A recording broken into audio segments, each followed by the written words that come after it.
Hola a todos nuevamente. Perdón a todos por estar ausente durante tanto tiempo, pero tuve muchos exámenes y demás problemas de índole personal. Solo una pequeña disculpa a mis suscriptores. Dejando eso de lado, esta es la continuación de Aire, libro de Lucifer, la segunda parte del mismo. Con la única particularidad de que esta parte deberé de hacerla más larga de lo habitual, ya que son 12 entre comillas sublibros. Así que discúlpenme si se hace muy atareosa esta parte del libro. Ahora sí. Disfruten el vídeo.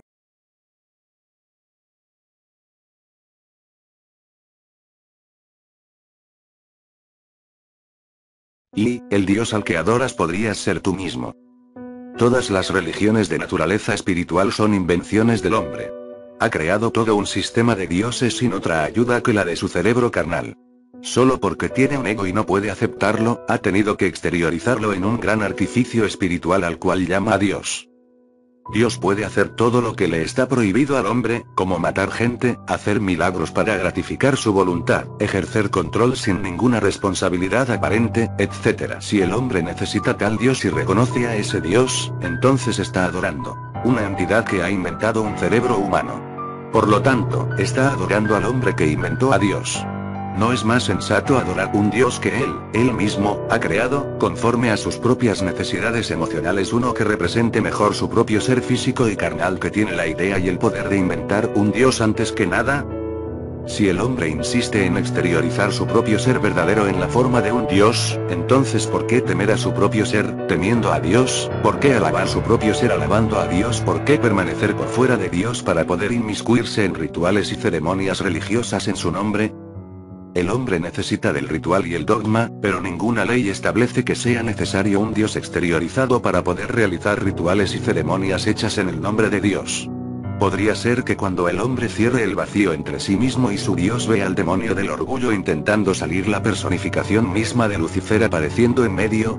Ya no puede verse a sí mismo como dos partes, la carnal y la espiritual, sino que las vea surgir como una, y entonces descubra horrorizado que son una sola entidad carnal y que siempre fue así. Entonces, o bien se odiará a sí mismo hasta la muerte, día tras día, o se regocijará de ser lo que es. Si se odia a sí mismo, buscará nuevos y más complejos caminos espirituales de iluminación con la esperanza de poder dividirse otra vez en su búsqueda de dioses más fuertes y exteriorizados para que azoten su miserable cáscara corporal. Si se acepta a sí mismo, pero reconoce que el ritual y la ceremonia son los elementos importantes que sus religiones inventadas han utilizado para sustentar su fe en una mentira, entonces que sea el mismo tipo de ritual el que sustentará su fe en la verdad, la manifestación primitiva que le dará conciencia de la sustancia añadida a su propio ser majestuoso. Cuando toda fe religiosa en mentiras se ha desvanecido, es debido a que el hombre se ha acercado a sí mismo y se ha alejado de Dios, y cercano al diablo. Si esto es lo que el diablo representa, y un hombre vive su vida a la sombra del diablo, con todo el vigor de Satanás moviendo su carne, entonces mejor que escape del cacareo y la crítica de quienes se denominan justos, o bien permanezca orgullosamente en sus lugares secretos de la tierra y manipule a las masas atontadas a través de su propio poder satánico, hasta el día en que se manifieste en su esplendor proclamando: soy un satanista, inclinaos, porque soy la personificación más alta de la vida humana. Y algunas evidencias de la nueva edad satánica. Los 7 pecados capitales de la Iglesia cristiana son: codicia, orgullo, envidia, ira, gula, lujuria y pereza.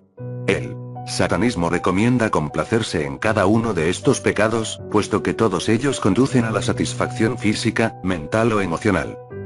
Un satanista sabe que no tiene nada de reprobable el ser codicioso, ya que ello no significa otra cosa que desear más de lo que ya tiene. La envidia representa considerar favorablemente lo que los otros poseen y aspirar a tener las mismas cosas por uno mismo.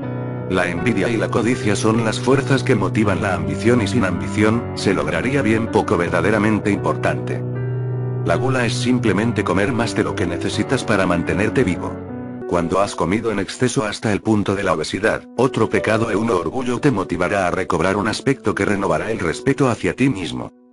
Todo aquel que compra una prenda de vestir con otro objeto que no sea el de cubrir su cuerpo y el de protegerse de los elementos naturales, se hace culpable de orgullo. Con frecuencia, los satanistas encuentran espíritus progresistas que sostienen que las etiquetas no son necesarias. A esos detractores de las etiquetas es preciso hacerles notar que una o varias de las prendas que ellos mismos llevan no son indispensables para mantenerlos abrigados. En esta tierra no hay una sola persona que renuncie al omato. El satanista señala que todo el omato que se advierta en la persona de esos espíritus progresistas viene a demostrar que también ellos son culpables de orgullo. Por muy verbosos que esos cínicos sean en su descripción intelectual de lo muy libres que son, lo cierto es que siguen luciendo los elementos del orgullo. El mostrarse reacio a levantarse por la mañana es ser culpable de pereza, y si permaneces bastante tiempo en la cama, puedes encontrarte cometiendo un nuevo pecado: lujuria. Sentir la más leve agitación del deseo sexual es incurrir en el pecado de la lujuria. Para poder asegurar la propagación de la especie, la naturaleza ha hecho de la lujuria el segundo instinto más poderoso, siendo el primero el instinto de conservación. Dándose cuenta de esto, la Iglesia cristiana hizo de la fornicación el pecado original. De esta manera, se aseguraron de que nadie escaparía del pecado. Tu propia existencia es consecuencia del pecado, el pecado original. El instinto más fuerte en todos los seres vivos es el instinto de conservación, lo cual nos lleva al último de los 7 pecados mortales: la ira. ¿No es nuestro instinto de conservación el que entra en juego cuando alguien nos perjudica, cuando nos encolerizamos lo suficiente para protegernos de ataques ulteriores? Un satanista practica el lema: si un hombre te abofetea en la mejilla, rómpele la otra. Que ningún ultraje quede sin castigar. Sé como un león en el combate. Sé peligroso incluso en la derrota. Puesto que los instintos naturales les conducen al pecado, todos los hombres son pecadores. Y todos los pecadores van al infierno. Si todo el mundo va al infierno, entonces no hay duda de que encontrarás allí a todos tus amigos. El cielo debe estar poblado de criaturas más bien extrañas, habida cuenta de que todo su afán en la vida era ir a un lugar en el que pudieran tañer eternamente un arpa. Los tiempos han cambiado. Los jerarcas de la Iglesia ya no predican que todos nuestros actos naturales son pecaminosos. Ya no pensamos que el sexo es sucio, o que sentir orgullo de nosotros mismos es vergonzoso, o que desearlo de los demás es perverso. Claro que no, los tiempos han cambiado. Si deseas una prueba de ello, basta con que mires lo muy liberales que se han vuelto las iglesias. Vamos, si están practicando todas las cosas que ustedes predican. Los satanistas oyen constantemente estas afirmaciones y otras por el estilo, y no tienen inconveniente en admitir que es así. Pero, si el mundo ha cambiado tanto, ¿por qué seguir aferrándose a los restos de una fe moribunda? Si tantas religiones han empezado a negar sus propias escrituras porque han quedado desfasadas, y si predican la filosofía del satanismo, ¿por qué no llamarle a este por su legítimo nombre: satanismo? Ciertamente, eso sería muchísimo menos hipócrita. En años más recientes ha habido un intento de humanizar el concepto espiritual del cristianismo. Esto se ha manifestado de las maneras menos espirituales posibles. Las misas que habían sido dichas en latín ahora son dichas en los idiomas comunes, lo cual lo único que logra es que todo el sinsentido sea mucho más fácil de entender, y al mismo tiempo priva a la ceremonia de la naturaleza esotérica que es consistente con los principios del dogma. Es mucho más fácil obtener una reacción emocional utilizando palabras y frases que no puedan ser entendidas, que con declaraciones que aún la mente más simple cuestionará cuando las escuche en un lenguaje más comprensible. Si los sacerdotes y ministros hubiesen usado hace 100 años lo que utilizan hoy en día en sus iglesias, hubieran sido acusados de herejía, llamados demonios, la mayoría de las veces perseguidos, y sin duda hubieran sido excomulgados.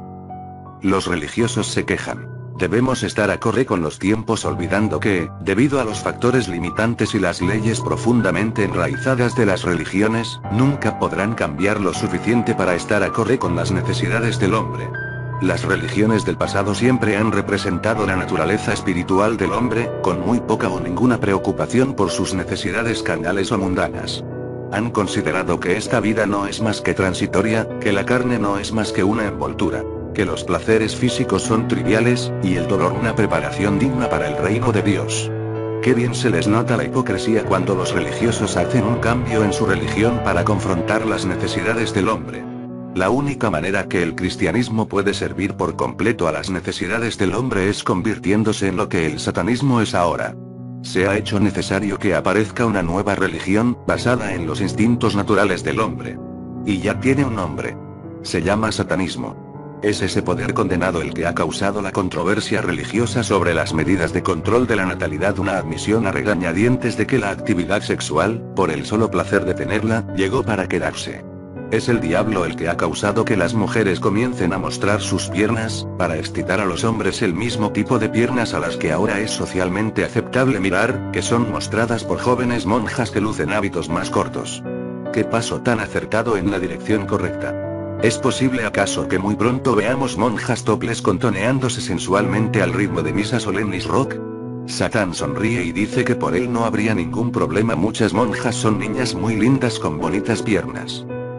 Muchas iglesias con algunas de las congregaciones más numerosas tienen la música más rítmica y sensual satánicamente inspirada. Después de todo, el diablo siempre ha tenido los mejores temas. Los picnic dominicales, a pesar de toda la habladuría de la tía Marta sobre la generosa cosecha del Señor, no son más que una buena excusa para la comilona dominical, y todos saben que tras los arbustos suceden cosas más interesantes que leer la Biblia. Los bazares para recolectar fondos para la iglesia son lo que antes se conocía como carnavales, nada más que una excusa empleada para celebrar los placeres de la carne. Y que ahora solo sirven para recoger fondos para la iglesia, y mientras el dinero siga entrando a la iglesia no hay problema, ya que así podrán seguir predicando contra las tentaciones del demonio. Cabe anotar que estas cosas solo son ceremonias y elementos paganos que los cristianos tomaron prestadas.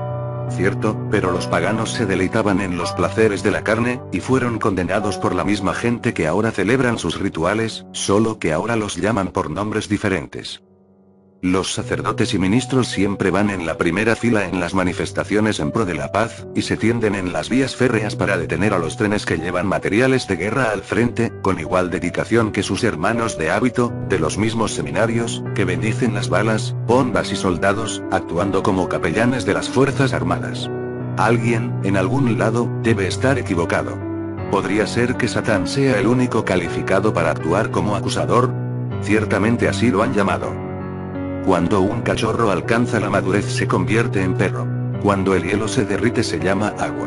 Cuando han transcurrido 12 meses, tenemos un nuevo calendario con el nombre cronológico apropiado. Cuando la magia se convierte en hecho científico nos referimos a ella como medicina, astronomía, etc. Cuando un nombre ya no es apropiado para una cosa dada, lo más lógico es cambiarlo por uno nuevo que se ajuste mejor para tal propósito. ¿Por qué, pues, no hacemos lo mismo con la religión? ¿Por qué seguir llamando a una religión con el mismo nombre cuando los principios de esa religión ya no se ajustan al original? O, si la religión predica lo mismo que siempre ha predicado, pero sus seguidores no practican casi ninguna de sus enseñanzas, ¿por qué siguen llamándose a sí mismos por el nombre dado a los seguidores de esa religión? Si no crees en lo que enseña tu religión, ¿por qué continuar apoyando una creencia que es contradictoria con lo que sientes? Nunca votarías por una persona o una ideología en la cual no crees, así que ¿por qué dar tu voto eclesiástico por una religión que ya no es consistente con tus convicciones? No tienes derecho alguno para quejarte de una situación política por la cual has votado a la que has apoyado de alguna manera, lo cual incluye sentarse y asentir complacientemente con los vecinos que aprueban esa situación, simplemente porque eres muy perezoso o muy cobarde para dar tu opinión. Lo mismo ocurre con los temas religiosos. Aun si no puedes ser agresivamente honesto sobre tus opiniones debido a las consecuencias desfavorables de tus jefes, tus líderes de comunidad, etc., puedes, al menos, ser honesto contigo mismo. En la privacidad de tu propio hogar, y con tus amigos más cercanos debes apoyar la religión que abrigue tus mejores intereses. El satanismo está basado en una filosofía muy razonable, dice el emancipado. ¿Pero por qué llamarlo satanismo? ¿Por qué no llamarlo algo como humanismo, o un nombre que no tenga connotaciones de un grupo de brujería, algo un poco más esotérico, algo menos evidente? Hay más de una razón para esto. El humanismo no es una religión. Simplemente es una forma de vida sin ceremonia o dogma. El satanismo tiene ceremonia y dogma. El dogma, como se explicará después, es necesario. El satanismo se diferencia enormemente de las demás religiones de luz blanca, magia blanca o grupos mágicos en el mundo de hoy. Estas religiones santurronas y desdeñosas claman que sus miembros utilizan los poderes de la magia solo para fines altruistas. Los satanistas miran con desdén a los grupos de magia blanca porque sienten que el altruismo es atentar contra la vida. El no tener un deseo de obtener las cosas por ti mismo es algo antinatural. El satanismo representa una forma de egoísmo controlado. Esto no significa que no debas de hacer cosas por alguien más. Si haces algo para hacer feliz a alguien por quien te preocupas, su felicidad te dará una sensación de gratificación. El satanismo defiende la práctica de una forma moderada de la regla de oro. Nuestra interpretación de esta regla es: trata a los demás como los demás te traten. Porque si tú haces a los demás lo que te gustaría que te hicieran, y ellos, a su vez, te tratan mal, va contra la naturaleza humana seguir tratándolos con consideración. Deberías tratar a los demás como te gustaría que te tratasen, pero si tu cortesía no es correspondida, deberían ser tratados con la furia que se merecen. Los grupos de brujería blanca dicen que si maldices a alguien, ese mal se te devuelve el triple, o de manera parecida a la del boomerang, regresa a quien lo envió. Esto es un indicio más de la filosofía culpabilizante que tienen estos grupos neopaganos y pseudo-cristianos. Los magos blancos quieren hurgar en la brujería, pero no pueden divorciarse a sí mismos del estigma apegado a esto. Por lo tanto, se llaman a sí mismos magos blancos, y basan el 75% de su filosofía en los principios trillados y desgastados del cristianismo. Cualquiera que pretenda estar interesado en la magia o en lo oculto por otras razones que no sea obtener más poder personal, es la peor clase de hipócrita. El satanista respeta al cristianismo por, al menos, ser consistente con su filosofía culpabilizante, pero solo puede sentir desprecio por las personas que intentan aparecer emancipadas de la culpa uniéndose a un grupo de brujería, y seguir practicando la misma filosofía básica del cristianismo. Supuestamente, la magia blanca solo es utilizada con propósitos buenos o no egoístas, y la magia negra, se nos dice, es utilizada solo por motivos egoístas o malos. El satanismo no traza tal línea divisoria. La magia es magia, no importa si es utilizada para ayudar u obstaculizar. El satanista, siendo el mago, debería tener la capacidad de decidir lo que es más justo, y luego aplicar los poderes de la magia para alcanzar sus metas. Durante las ceremonias de magia blanca, los practicantes permanecen en el interior de un pentagrama para protegerse a sí mismos de las fuerzas malvadas a las que invocan para pedir ayuda. Para el satanista, es un tanto hipócrita el invocar a estas fuerzas para pedir ayuda, mientras que al mismo tiempo te proteges de los poderes a los que has recurrido. El satanista se da cuenta que solo al aliarse con estas fuerzas puede utilizar del todo los poderes de las tinieblas para su mejor provecho. En una ceremonia de magia satánica, los participantes no se toman de las manos y bailan en círculo. Queman velas de varios colores para varios deseos. Invocan los nombres del Padre, Hijo y Espíritu Santo a la vez que, supuestamente, practican las artes negras. Escogen un santo como guía personal para que los ayude en sus problemas. Se empapan de ungüentos olorosos y esperan que el dinero les llueva. Meditan para que poder llegar a un gran despertar espiritual. Recitan largas letanías mencionando de vez en cuando el nombre de Jesús, etcétera, etcétera, etcétera, ad nauseam. Porque esta no es la manera en que se practica la magia satánica. Si no puedes separarte del autoengaño hipócrita, nunca tendrás éxito como mago, mucho menos como satanista. La religión satánica no solo ha levantado la moneda, le ha dado la vuelta por completo. Por lo tanto, ¿por qué debería apoyar los mismos principios a los cuales se opone por completo, llamándosele con un nombre que no fuese uno que se sea acorde con las doctrinas revertidas que integran la filosofía satánica? El satanismo no es una religión de luz blanca. Es una religión de la carne, lo mundano, lo carnal, todo lo cual está regido por Satán, la personificación de la vía de la mano izquierda. Inevitablemente, la siguiente pregunta que se hará es: concedido, no puedes llamarlo humanismo porque el humanismo no es una religión. Pero ¿por qué tener una religión primero que todo, si todo lo que hacen es lo más natural del mundo? ¿Por qué no hacerlo y ya? El hombre moderno ha avanzado mucho. Se ha desencantado con los dogmas sin sentido de las religiones del pasado. Estamos viviendo en una era de conocimiento. La psiquiatría ha avanzado a grandes pasos para ilustrar al hombre sobre su verdadera personalidad. Estamos viviendo en una era de conciencia intelectual como ninguna que el mundo haya visto. Esto está bien, y tanto mejor, pero hay una pequeña falla en este nuevo estado de conciencia. Una cosa es aceptar algo intelectualmente, pero aceptar la misma cosa emocionalmente es algo completamente distinto. La única necesidad que la psiquiatría no puede llenar es la necesidad inherente del hombre de crear emociones a través del dogma. El hombre necesita de la ceremonia y del ritual, de la fantasía y del encantamiento. La psiquiatría, a pesar de todo lo bueno que ha hecho, ha privado al hombre de la fantasía y el asombro que en el pasado le daba la religión.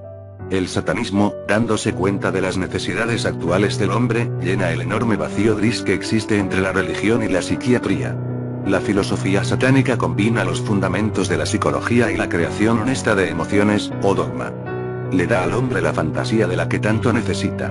No hay nada malo con el dogma, con tal que no esté basado en ideas y acciones que vayan completamente en contra de la naturaleza humana. La forma más rápida de viajar entre dos puntos es línea recta.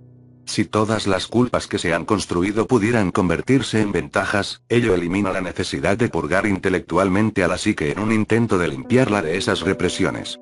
El satanismo es la única religión conocida por el hombre que acepta al hombre tal como es, y promueve la idea de convertir algo malo en algo bueno, en lugar de hacer el mayor esfuerzo posible para eliminar lo malo.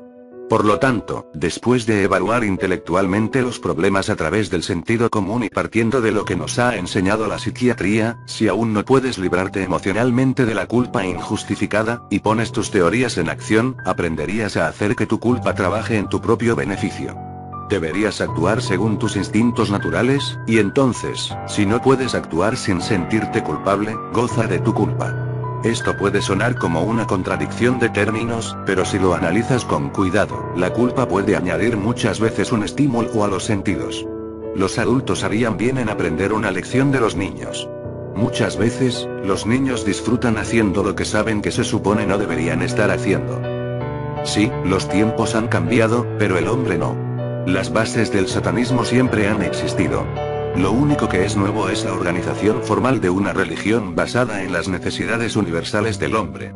Durante siglos, se han dedicado magníficas estructuras de piedra, concreto, mármol y acero a la abstinencia del hombre. Ya es hora que los seres humanos dejen de luchar entre sí, y dediquen su tiempo a construir templos diseñados para las indulgencias del hombre. Aunque los tiempos han cambiado, y siempre lo harán, el hombre sigue siendo básicamente el mismo. Por 2000 años el hombre ha hecho penitencia por algo de lo que, en primer lugar, nunca tuvo que haberse sentido culpable. Estamos cansados de negarnos a nosotros mismos los placeres de la vida que nos merecemos. Hoy, como siempre, el hombre necesita pasarla bien aquí y ahora, en lugar de esperar su recompensa en el cielo. Así que, ¿por qué no tener una religión basada en la indulgencia? Ciertamente es consistente con la naturaleza de la bestia. Ya no somos enclenques suplicantes temblando ante un Dios sin misericordia al que no le importa si vivimos o morimos.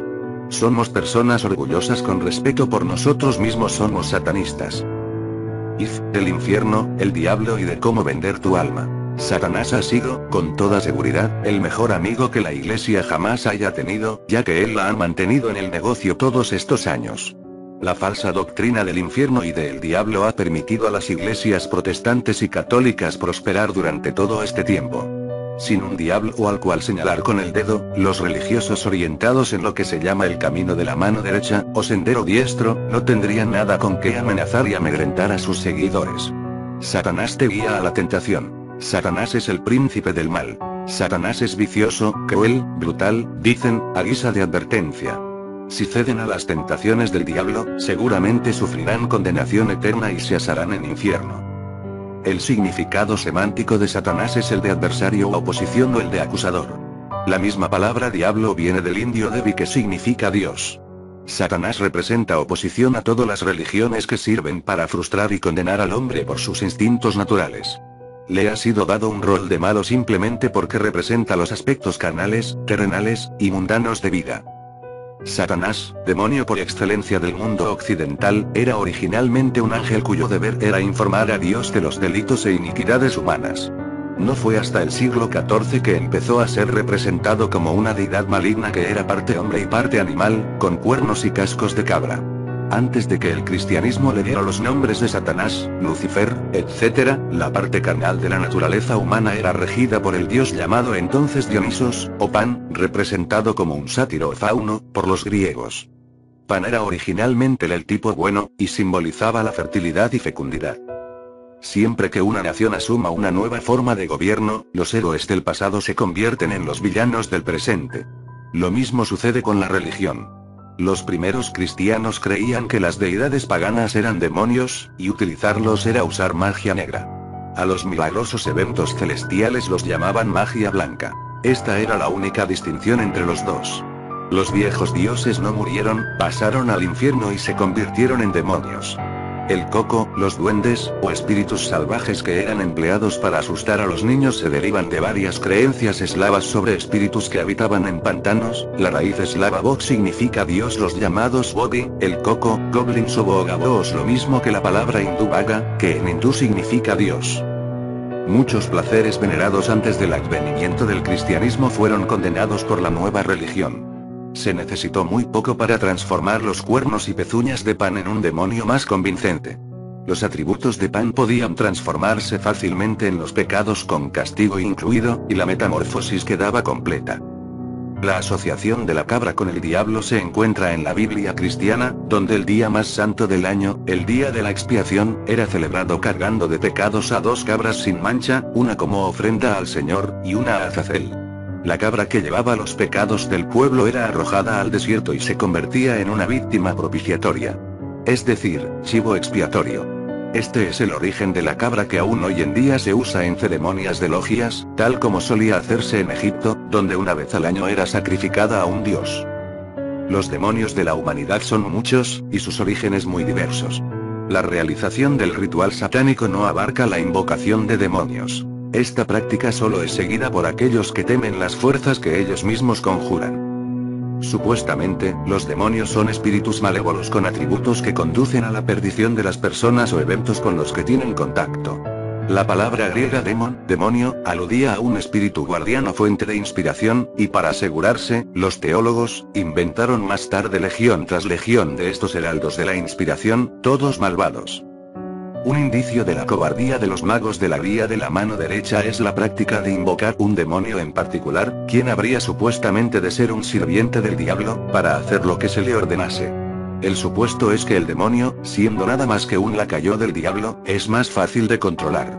La tradición ocultista postula que solo los hechiceros que estén formidablemente protegidos o que sean dementemente temerarios intentarían invocar al diablo en persona. El satanista no llama furtivamente a estos diablos menores, sino que invoca descaradamente a aquellos que comandan ese ejército infernal de duradero ultraje, el diablo en persona. Como podría esperarse, los teólogos han catalogado algunos de los nombres de diablos en sus listas de demonios, pero la lista que sigue a continuación contiene los nombres más eficazmente usados en el ritual satánico. Estos son los nombres y orígenes de los dioses y diosas invocados, quienes constituyen gran parte de los moradores del Palacio Real del Infierno. Los 4 príncipes del infierno. Los nombres infernales. Los diablos de las viejas religiones siempre han tenido, al menos en parte, características animales, lo cual es una prueba de la constante necesidad que el hombre tiene de negar que también él es un animal, pues si reconociera que lo es, sería tanto como asestarle un golpe poderoso a su ego empobrecido. El cerdo fue despreciado por los judíos y por los egipcios. Simbolizaba a los dioses Osiris, Freya, Adonis, Perséfone, Atis y Demeter, y era sacrificado a Osiris y a la luna. Pero con el tiempo, fue degradado hasta convertirse en un diablo. Los fenicios adoraban un dios mosca, Baal, de donde proviene el demonio Belcebú. Tanto Baal o Belcebú se identificaban con el escarabajo de los egipcios, que parecía revivir por sí mismo, al de la misma manera que el ave mítica, el fénix, se levantaba de sus propias cenizas. Debido a su contacto con los persas, los antiguos judíos creían que las 2 grandes fuerzas en el mundo eran Ahura Mazda, el dios del fuego, la luz, la vida y la bondad. Y Ahriman, la serpiente, dios de la oscuridad, la destrucción, la muerte y el mal. Estos, y otros innumerables ejemplos, no solo representan a los dioses del mal bajo formas animales, sino que también muestran la necesidad de sacrificar los dioses animales originales, y categorizarlos como demonios. Durante la época de la Reforma, en el Eseshif, un alquimista, el Dr. Johann Faustus descubrió un medio para invocar un demonio, Mefistófeles, del infierno y hacer un pacto con él. Firmó un contrato con sangre para dar a Mefistófeles su alma a cambio de sentir la juventud de nuevo, y volviese joven de una vez. Cuando le llegó a Fausto la hora de su muerte, este se retiró a sus aposentos, y voló en pedazos junto a su laboratorio. Esta historia es una protesta de la época, SXB, contra la ciencia, la química y la magia. No es necesario que vendas tu alma al diablo o hacer un pacto con Satán para convertirte en satanista. Esta treta fue ideada por el cristianismo para aterrorizar a la gente, de manera que no escaparan del redil. Con dedos acusadores y manos temblorosas, le enseñaban a sus seguidores que si se rendían a las tentaciones de Satán, y vivían su vida según sus predilecciones naturales, tendrían que pagar por sus placeres pecaminosos entregando su alma a Satán y sufriendo en el infierno por toda la eternidad. Se les indujo a creer que un alma pura era el pasaporte a la vida eterna. Profetas píos le han enseñado al hombre a temerle a Satán. Pero ¿qué hay de frases como temeroso de Dios? Si Dios es tan misericordioso, ¿por qué la gente ha de temerle? ¿Hemos de creer que no hay a dónde escapar de dicho temor? Si has de temerle a Dios, ¿por qué no ser temerosos de Satán y tener la diversión que te niega el ser temeroso de Dios? Sin ese temor, los religiosos no habrían tenido con qué ejercer poder sobre sus seguidores. La diosa teutona de la muerte, hija de Loki, era llamada el dios pagano de castigo y tortura. Cuando se transcribieron los libros del Antiguo Testamento, le sería añadida una L, en inglés, significa infierno, N del T. Los profetas que escribieron la Biblia no conocían la palabra Hel. Utilizaban el vocablo hebreo Sheol y el vocablo griego Hades, que significaban tumba o sepulcro, así como el griego tártaro, que era la morada de los ángeles caídos, el inframundo, bajo la tierra, y Gehenna, el cual era un valle cercano a Jerusalén donde reinaba Moloch, y que a la vez era un lugar donde se tiraba y quemaba la basura de la ciudad. Fue de allí de donde la iglesia cristiana sacó la idea del fuego y azufre del infierno. El infierno protestante y el infierno católico son lugares de castigo eterno. Sin embargo, los católicos también creen que existe un purgatorio donde todas las almas van durante un tiempo, y un limbo donde van las almas sin bautizar. El infierno budista está dividido en 8 secciones, de los cuales los 7 primeros son expiables. La descripción eclesiástica del infierno es la de un lugar horrible de fuego y tormento. En el infierno de Dante, y en los climas nórdicos, se creía que era una región fría y helada, como un refrigerador gigante. Aún con todas sus amenazas de la condenación eterna y de almas rostizadas, los misioneros cristianos han tenido que enfrentarse a algunos que no fueron tan rápidos para tragarse sus boberías. El dolor y el placer, al igual que la belleza, depende de quien los mire. Así pues, cuando los misioneros se aventuraron a Alaska y advirtieron a los esquimales de los horrores del infierno y del lago de fuego que esperaba a los transgresores, preguntaron ansiosamente: ¿y cómo llegamos allá? La mayoría de satanistas no aceptan a Satán como un ser antropomorfo con pezuñas hendidas, una cola erizada de púas y con cuernos. Simplemente representa una fuerza de la naturaleza. Los poderes de la oscuridad, o la fuerza oscura, a los que si se les llama así es meramente porque ninguna religión ha sacado esos poderes de la oscuridad. Ni la ciencia ha sido capaz de darle una terminología técnica a esta fuerza. Es una reserva sin explotar, que muy pocas personas pueden utilizar, ya que carecen de la capacidad para utilizar una herramienta si previamente no la analizan e identifican todos los mecanismos que la hacen funcionar. Es esta necesidad constante de analizar, lo que impide que la mayoría de la gente logre beneficiarse a esa polifacética llave a lo desconocido, a la cual el satanista prefiere llamar Satán. Satán, como un dios, semidios, salvador personal, o como quieras llamarle, fue inventado por los formuladores de toda religión sobre la faz de la tierra con un propósito único: controlar sobre las supuestas acciones reprobables del hombre aquí en la tierra. En consecuencia, cualquier cosa que llevara a la gratificación física, mental o emocional fue definido como mala, asegurando así toda una vida de culpa injustificada para todos. De modo que, si nos han llamado malos, malos somos, ¿y qué? La edad satánica está sobre nosotros. ¿Por qué no aprovecharse de ello, y vivir? Bueno, hasta acá esta parte, fue más larga de lo que tenía propuesto, pero lo dije al principio del vídeo. Espero lo hayan disfrutado y hasta pronto.